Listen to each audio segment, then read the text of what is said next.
मुल्क में सैलाबी सूरत हाल ने अशिया के दामों को पर लगा दिए। लाहौर में अक्सर दुकानों से सब्जियां नायाब हो गईं। मार्केट में प्याज और टमाटर की किल्लत का खदशा पैदा हो गया, जबकि अदरक 385, लहसुन 285 और हरी मिर्च का भाव 150 रुपए फी किलो तक पहुँच गया।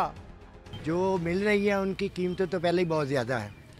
अब ले दे के प्याज के बगैर तो सालन नहीं बन सकता, तो प्याज तो अवेलेबल नहीं है इस मार्केट में। प्याज मेरा 400 रुपये किलो, टमाटर 350 रुपये किलो, तो ये 350 दे रहे हैं, तो बाहर 500 रुपये किलो दे रहे हैं टमाटर। 400 रुपये किलो टमाटर है, 400 रुपये प्याज है। क्या लेगा कोई? शहबाज शरीफ को वोट डालो, इमरान खान कहता है मुझे वोट डालो। हमें तो वो अच्छा लगता है हुक्मरान जो हमारे बच्चों को चीज़ें सस्ती दे।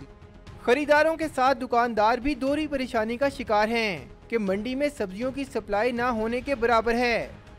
प्याज सवात से आता है, टमाटर भी उसी साइड से आता है, जिसकी वजह से आपको पता है रास्ते बंद है, पुल टूट गए हैं, इस वजह से ये प्रॉब्लम है। और आप ये देखेंगे अगर ये मामला ठीक ना होए, हफ्ते 10 दिन के अंदर आप देखेंगे कि इससे भी मजीद कीमतें बढ़ेंगी। दुकानदारों ने खदशा जाहिर किया कि सैलाबी सूरत हाल ऐसे ही बरकरार रही तो मंडी और दुकानों पर बेशतर अशिया नायाब हो जाएंगी। कैमरामैन अदनान इकबाल के साथ मोहम्मद तैमूर, डॉन न्यूज़, लाहौर।